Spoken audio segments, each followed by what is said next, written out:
As an organisation, Nottinghamshire Healthcare Trust is completely committed to zero tolerance of preventable and avoidable pressure ulcers, and that's why we signed up to the SHA Collaborative Programme.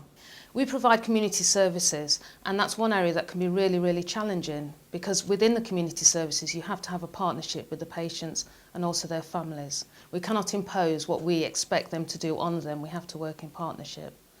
Because of this, what we do is encourage our staff to develop a good working relationship with our families and try to impress upon them the importance of keeping well so that we can help them to maintain their own health and well-being. I developed a pressure ulcer because I injured my leg, and it made me quite unwell as it got infected. I ended up damaging all my shoulders and ended up putting pressure on my bottom, so I ended up with a pressure ulcer there. I ended up bedbound, and that's when the district nurses got involved, coming in, dressing it.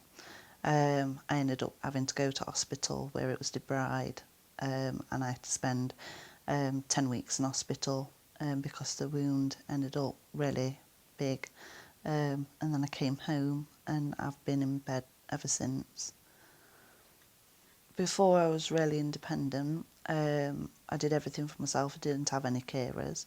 I could drive, so I used to do my own shopping, take the kids to and from school. I was at college, just did everything, just like any normal person would do. It's the kids that are the hard ones, because they suffer. They've really suffered this past year. I could get through it by myself, but with the kids, I just feel so guilty. So the organisation employed myself and Kim as tissue viability support nurses to support the ambition of zero tolerance of pressure ulcers in the community. Because of patients like Donna having the experiences of pressure ulcers and the impact it's had on her life, her well-being and her family, it's important that we come together as a team and learn from this. So the team from the collaborative, who are based in Edwinstowe, they were able to pilot the skin bundle in their team, and that evaluated extremely well. All the staff found it very useful. It will replace the existing pressure or prevention care plan, so it won't be any extra work or paperwork, but hopefully it'll be a lot more concise and easier for them to complete, and it will be a very useful tool. Even though the collaborative is now coming to an end, it's only really the beginning for ourselves. We've got the skin bundle, which will be out there soon. We've got the must training.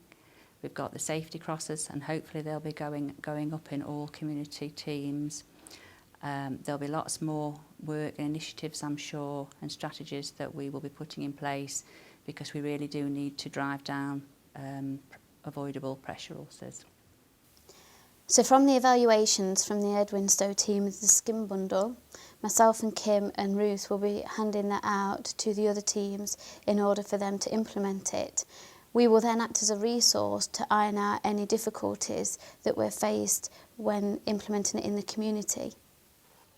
As part of PCS, that's the Productive Community Series, we had to do an element on patient safety and reliability of care. As part of that, we decided to measure pressure ulcer prevention due to the drive in the reduction of pressure ulcers in the community. Sarah Fox, who's the tissue viability support worker for pressure ulcer prevention, I asked advice from Sarah, because what she was able to do was to get the figures and facts, and she also introduced us to the safety cross. The safety cross, it's a great visual aid. It boosts morale because you can see at a glance the reduction in pressure ulcers, which in turn will save us time ultimately, and it's an excellent learning tool. Ultimately, the ambition is to prevent pressure ulcers, but in doing so and putting the patient at the heart of it, we're helping to improve their safety and well-being.